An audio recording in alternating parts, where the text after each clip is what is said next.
আসসালামু আলাইকুম, আবার চলে আসলাম একটি ব্লগ নিয়ে। আজকে হচ্ছে আমি আমার আন্টি স্কুলে গিয়েছিলাম, কারণ আন্টি স্কুলে হচ্ছে একটি পিঠা উৎসব চলছিল। আন্টি হচ্ছে এই উৎসবে নিজের হাতের তৈরি পিঠা নিয়ে গিয়েছিল। এটা হচ্ছে আন্টিদের স্টল।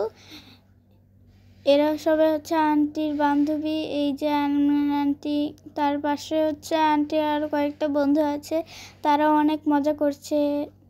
আমরা অনেক মজা পেয়েছি। পিঠাগুলো হচ্ছে অনেক মজা ছিল। আমি হচ্ছে পিঠা এমনিতে খাই না, কিন্তু এইখানে পিঠে খেয়েছি। এজন্য হচ্ছে আম্মু একটি চিথির পিঠা নিল। আম্মু অনেক মজা পেয়েছে এটা খেয়ে। এটা হচ্ছে আব্বু, আমি, আর এখানে হচ্ছে মায়ান ঘোরাঘুরি করছে। আল্লাহ হাফেজ, বাই।